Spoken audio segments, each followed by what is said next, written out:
I want to give birth in my hometown. Hey sis, could you please leave soon? One day after work, I came home to find my sister, who had gotten married and moved out years ago, in my room. She was proudly showing off her pregnant belly, but I was too surprised to say anything. I stood there in shock while she laughed at me. You're just in the way since you can't even get a boyfriend. An old maid like you should be grateful, she sneered. To make it easier for her to leave my room, which used to be normal before I left for work in the morning, I threw away everything that was in there. Now, my room was completely empty. The bed, table, rug, curtains, all gone. The only thing left was my sister standing in the middle of the room. Your phone and wallet are in your bag, right? So you won't end up broke. It's time for you to stop relying on our parents and start living on your own. Yeah, I didn't think about getting my stuff back or kicking my sister out. I just didn't want to see her anymore. That's all. As I walked away, I could hear my sister burst out laughing, unable to hold it in any longer. You can't even say anything back at this point. Aren't you too weak? She mocked. Ignoring her, I kept walking down the hallway. My dad was on the phone in the living room, and my mom was probably making dinner, their voices cheerful and humming behind me. I walked out the front door, taking in the night air, adjusting my bag on my shoulder as I headed towards the street where there were many hotels. Suddenly, I realized something. I wondered who would pay the mortgage on the house from now on. Oh well, never mind. I'm Julia, a 27-year-old office worker. I have a stable job, but also do video editing, web writing, and blog management on the side.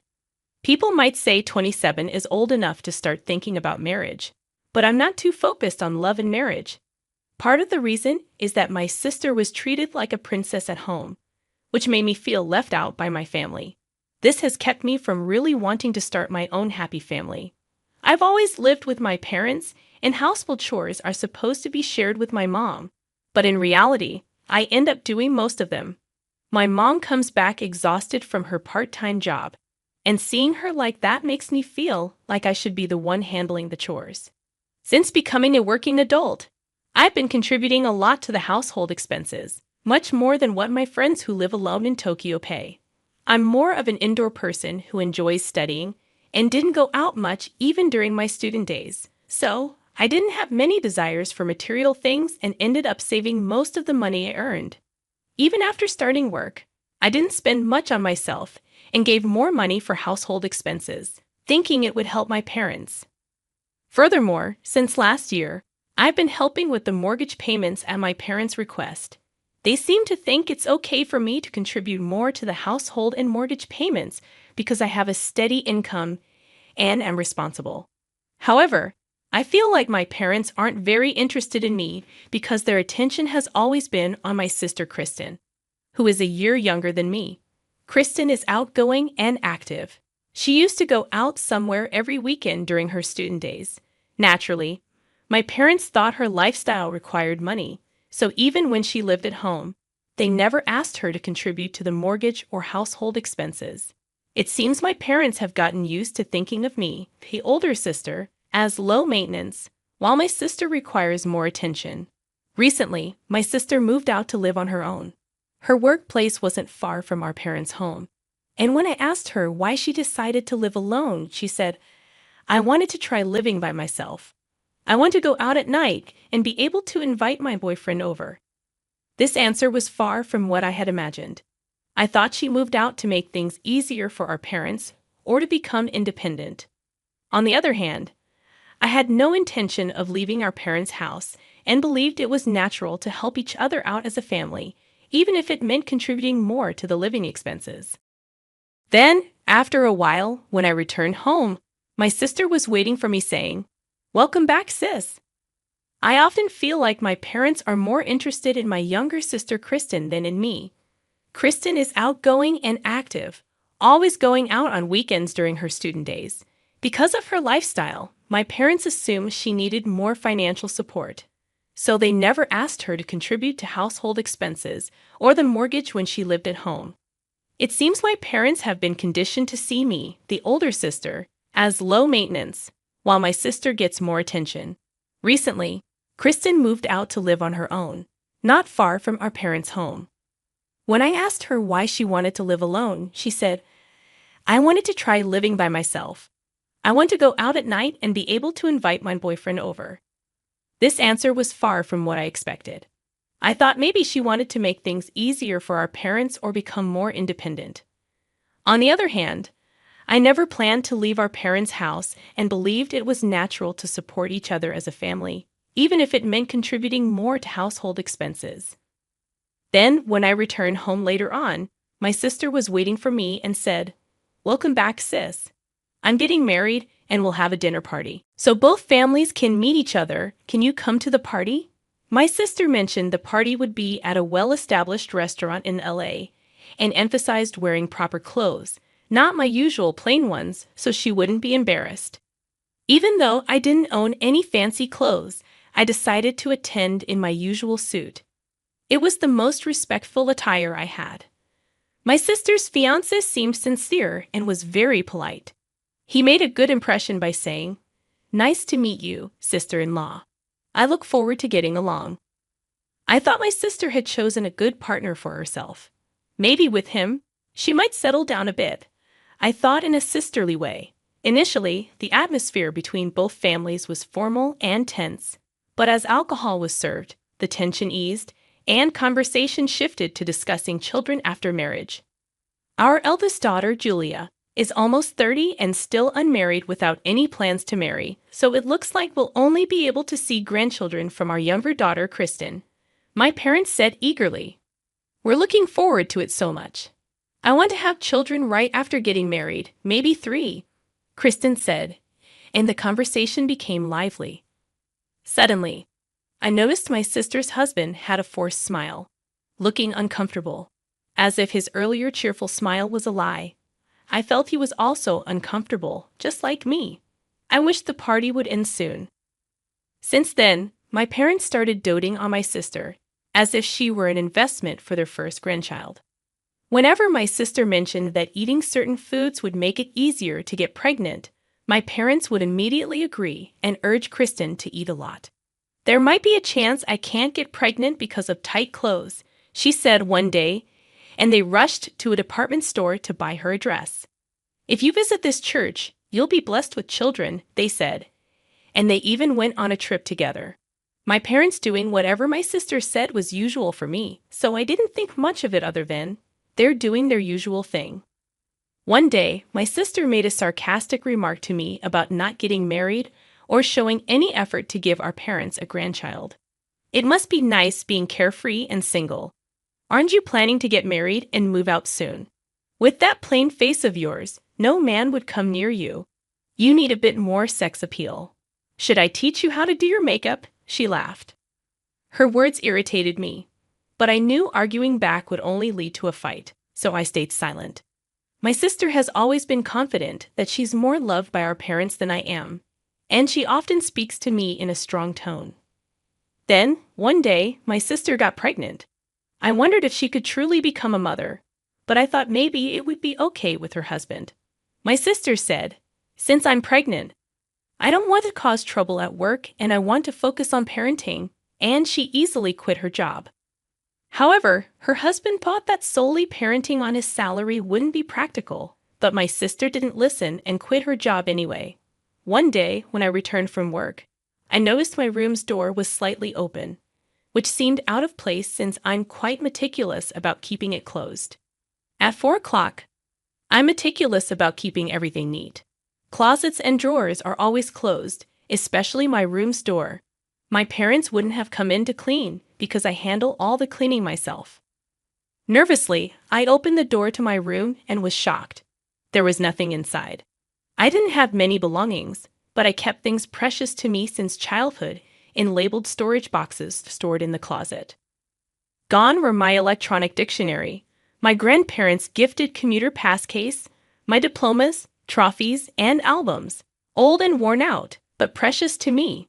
Standing bewildered in the empty room, I heard a familiar voice from behind. "Oh, you're back. Sis, I decided to come home for my childbirth." Looking at my sister's face as she spoke with a laugh, I immediately knew she must have moved my things. Kristen, where did you put my stuff? In the closet? I asked in a panic. But my sister, still laughing, said, "What's the rush? It wasn't anything important, right? Just junk." Being told my precious belongings were junk made anger well up inside me. "It might be junk to you, but it's important to me. Give it back now." It's insane to move all someone's belongings out when they're not home. Surprised at the first time she saw me raise my voice, she blurted out, "I've already thrown it away." In my 27 years of life, I had never been this angry. It was outrageous to throw away someone's belongings without permission. "Put everything back right now," I demanded. But my sister unapologetically said, "It's already been taken by the garbage truck. I can't give them back." She looked at me with disdain and added, "What's the big deal? You're getting so angry over some junk. Are you crazy? Don't yell like that. It's bad for the baby," ostentatiously rubbing her belly. Then she continued, "I've decided to live here even after the baby is born. It seems tough after childbirth, and Mom and Dad want to see their grandchild every day. Matt plans to stay here too, so it's too small with just my room. That's why I decided to use your room too. You understand, right? You're such a filial piety failure." I was utterly astounded by her selfish behavior. Going to our parents' home for childbirth is supposed to be a temporary return, but living here with her husband and child is simply cohabitation, isn't it? And then to unilaterally label someone as a failure in filial piety. My anger bubbled up. Do you even realize you're being a failure in filial piety, staying at home without getting married, and as the eldest daughter, not even bringing in a son-in-law? I'll show them a grandchild's face and create a life where we can live together and see each other every day. Who do you think is doing more for our parents? She was unilaterally declaring as if it were all my fault, but there was no way I could just sit back and listen to her. If you want to live in this house as a family, that's something the whole family should discuss, especially since you want to use my room. You should have said something sooner if you had a set date for returning. At that point, my sister interrupted by banging loudly on my room's door. "Shut up. See, you're always like this, making a fuss. That's why I made it, so you have no choice but to leave. It's annoying."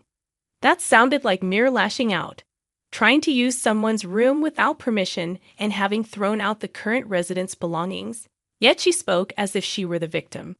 Kristen banged on the door over and over again. "You're in the way. Leave. Don't ever come back." I was beyond flabbergasted. "Then, as you wish, I'll just leave. I don't have any belongings left. No need to pack." My immense anger had now turned into sheer astonishment. I even felt like I never wanted to see her again. I turned around and headed straight for the entrance. My parents didn't seem to notice me returning and immediately leaving through the front door.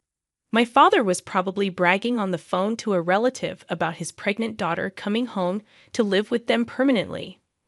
My mother seemed to be in the kitchen, possibly making my sister's favorite dish, humming a tune. I wasn't living with my family expecting anything in return. The difference in how my sister and I were treated since childhood. I thought it was because she was good at charming our parents, and that was okay. But even after growing up and taking on most of the household responsibilities, this was how I was treated, despite allocating most of my salary to living expenses and the house's mortgage. Yet my sister, who never contributed a penny, was welcomed with open arms. The negative aspects of my parents I had tried not to see, combined with my sister's behavior, morphed into contempt. Without saying "I'm leaving" or "goodbye," I opened the front door. Until that door closed, neither my parents nor my sister said anything to me. Then, a week later at the end of the month, which was payday, I usually transferred living expenses and the mortgage payment to my father's account. But I didn't make the deposit since I don't live there anymore. I don't see why I should pay the mortgage for a house I'm not living in. The housing mortgage was originally taken out by my father, so it was supposed to be planned in such a way that he could comfortably repay it from his income. The household shouldn't become unsustainable just because I stopped making deposits. However, a little while later, I got a call from my mother. Right off the bat, she said, "Julia, We've received a notice for unpaid mortgage. When I checked, there was no money in my father's account. She rattled on before I could even answer, clearly in a panic. Julia, do you know why this happened? Don't tell me you withdrew it. In contrast to her frantic tone, I answered calmly, all I did was stop making deposits. I didn't withdraw anything. If there's an unpaid mortgage, it means the withdrawal couldn't be made, right? Did you make sure there was enough balance on the withdrawal date? You didn't make a deposit. Why? She sounded genuinely puzzled. So I became just as confused because it was agreed that I contribute to the living expenses and the mortgage since I was living at home. Once I left, I obviously wouldn't continue to pay, right? I don't live there anymore. It seemed to finally dawn on her as I heard her gasp softly. So, you don't need to pay the living expenses. You're right, but could you still contribute to the mortgage? Even living on your own, you should have some leeway, right? Sorry, but I can't. My current rent alone is $5,000. I'm stretched thin as it is covering my own living costs, let alone paying for a mortgage on a house I'll never return to. $5,000? You're just an ordinary employee. How could you afford such a place? Hearing my mother's astonished voice, I sighed. That's the same amount I used to give home every month. Asking such a thing now, it's clear you never really cared about me. If that's the case, I can't discuss money with you any further. I'm not your personal ATM. I could hear my mother whimpering over the phone. No, she repeated, her voice thinner than I had ever heard. I felt no pity. A month had passed since I left quietly, yet there was no concern over my well-being. Only about the mortgage and living expenses, my rent, only money. It painfully highlighted that their interest was not in me but in my money. That's why I hadn't felt compelled to share that I was extensively freelancing online, making far more than my father's monthly salary. The house mortgage still has 15 years left, so I was depositing $5,000 every month, including savings. It seems my mother mistook it as my father's income. Given his age and years of service, her assumption was understandable, yet she never noticed the exact amount deposited every month. A glance at my father's payslip would have clarified the discrepancy. Ultimately, my mother didn't care about the source of the money, which is why she failed to notice when the monthly income halved, leading to a shortage and subsequent mortgage payment failures only noticed when prompted by a notice. When the absence was finally felt, she acted in a manner so typical of her, I could only offer a faint smile. Lately, she had been indulging my sister's demands for expensive baby items, further straining their finances. But without your contributions, we can't make ends meet. Could you send some money as remittance? I've told you I can't. Why don't you ask Kristen to contribute a bit for living expenses? If that's not enough, maybe you should increase your part-time work. As I conveyed this, my mother's shriek pierced my ears. Kristen just had a baby. How can I work more and leave her alone with the baby? Are you suggesting Kristen should work too? How could you say such awful things? I clarified, that's not what I meant. If Kristen and Matt as a couple are going to live at Mom and Dad's house, then they should be contributing some amount towards the living expenses. I did the same, didn't I? And isn't Matt still working? Yet you're planning to live together without contributing anything. After calmly responding to avoid provoking my mother, silence followed. Staying there just temporarily might be fine, but Kristen said she plans to live there forever, and Dad seems to think the same. So it would be better for everyone living together from now on to discuss how to handle finances and share the burden. I've already left the house, so I can't be part of that discussion. Waiting a bit for a response that never came, I then said, I'm going to hang up now. I don't plan on contacting you guys anymore. So after I hang up, I'll block you, Dad, and Kristen's numbers. You guys can delete my contact information too. Bye. With that, I ended the call. The last thing I heard was a bewildered ha from my mother. Before another call from my mother could come in, I quickly navigated my phone to block all three of them. After completing the settings, I took several deep breaths and moved closer to the living room window. From this 25th floor apartment, I couldn't see people outside without looking down. After leaving my family home, I moved into what's known as a high-rise apartment. In fact, my side income had significantly increased, allowing me to save tens of thousands every month, even after transferring $5,000 to my family. Remembering my mother, who would spend whatever money she had, I felt relieved I hadn't suggested using my savings to pay off the mortgage in full. After all, my parents wanted me out. Kristen, being heavily pregnant, couldn't possibly have moved my bed and table on her own. Someone definitely helped her. While it might have been Matt, I would like to think he wouldn't partake in moving all belongings from a lived-in room. Either way, such a significant move would have been noticed by my parents. I was the only one who went out for work that day, and they were home all day, yet they said nothing when I returned and ignored me even as I was leaving. Whether they were persuaded by Kristen or not, it was clear my parents had a part in wanting me out. Feeling this betrayal, I decided then to give up everything and leave. Had I paid off the mortgage in full, the three of them would have lived comfortably in a spacious home. I could not allow that to happen, so I chose the high-rise apartment for my new home. I remember when we used to gather around the TV as a family dreaming about living in such a place. My decision to live in a high-rise apartment out of spite turned out to be far more comfortable than expected. My chosen furniture, a space undisturbed by anyone, and the freedom to live off my earnings brought me immense satisfaction. Making my potentially struggling mother believe I was living in a luxurious home felt exhilarating. I may have bragged a bit too much about paying $5,000 in rent, but my mother never noticed. Moreover, getting along well with my neighbors on the same and adjacent floors was a delight. Contrary to my expectations of encountering boastful conversations about income or car ownership, everyone was humble, making for a pleasant living environment. 3 months later, my peaceful life was disrupted as I left the office. Kristen approached me from behind. "Sis, there's something I need to talk to you." Her lips trembled as she spoke, her appearance rougher than a year ago, likely due to childbirth and parenting, yet her charm remained, drawing attention from my colleagues and employees from other companies as they passed by. "Sorry, but I have plans afterward. If it's about the house, talk to Mom." I attempted to gently remove Kristen's hand. Her eyes began to well up with tears on the verge of crying, drawing some cold stares from the people around. It would be troublesome to be seen as heartless for rejecting her harshly in public.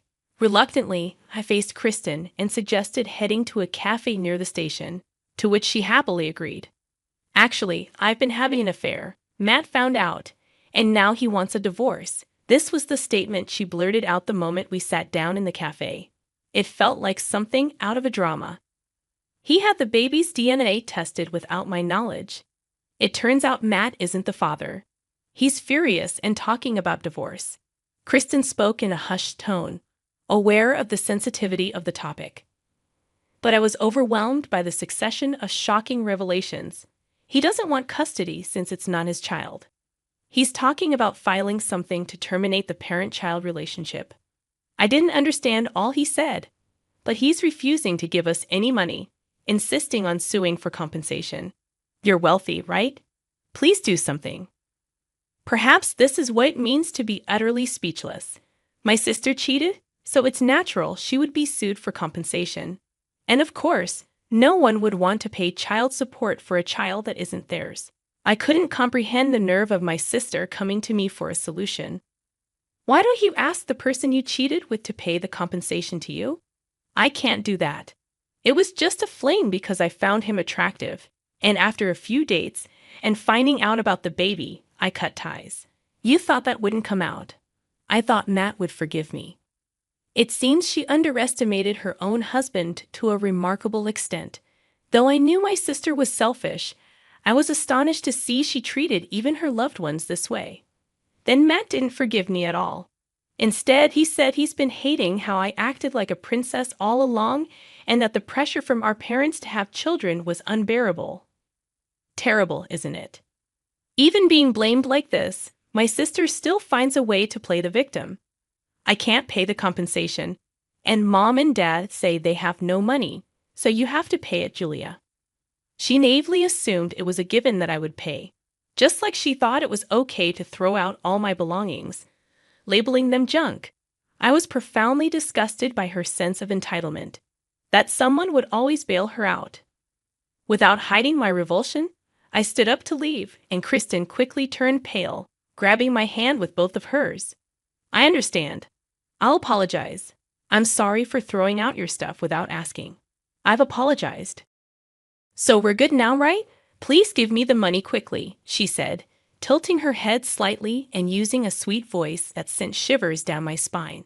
I shook off her hand in disgust. Are you stupid? Why should I pay for the consequences of your affair? It doesn't matter if we're sisters. I hate you. I despise you as a person. I wouldn't help you even if you begged. With that, I left money for the coffee, which hadn't yet been served, on the table and headed for the exit, ignoring Kristen's dramatically loud crying to attract attention and guilt me into returning. I informed the staff that I left the payment on the table and walked out. She probably thought her tears would make me reconsider.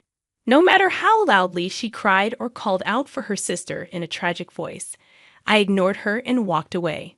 When I saw her standing up and heading towards me, I hurried to a crowded area, not stopping to see what she might do next.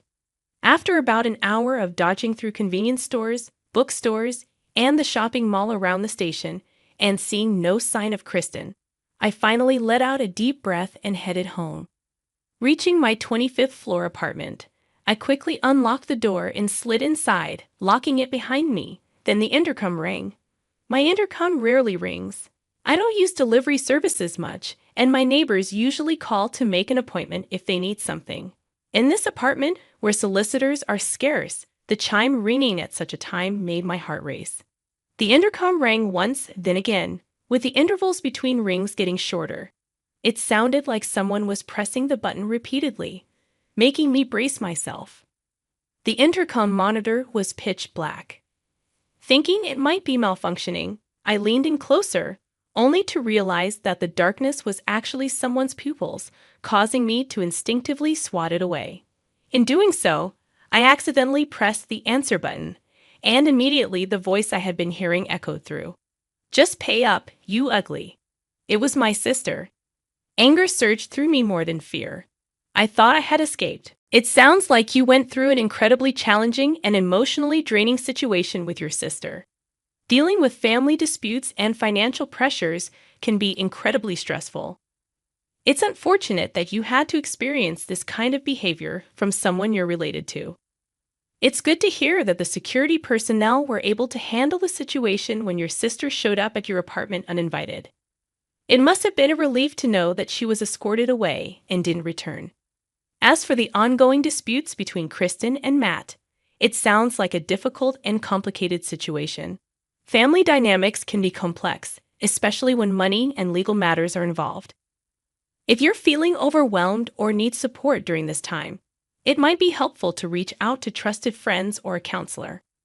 Taking care of your own well-being is important, especially after going through such challenging circumstances. If there's anything else on your mind, or if you want to talk more about this, feel free to share. The story goes like this. Because my parents couldn't keep up with the mortgage payments, the bank took our family home. They had to sell the house to pay off the mortgage. Now they've moved to a less expensive apartment nearby. This sudden change caused stress and tension in our family. Even though my dad's salary is enough for a modest life, they struggled because they got used to the money I used to send them. My mom went back to working part-time, and Kristen found a job again despite having to handle childcare. It's been tough for Kristen, taking care of her child and managing work and home.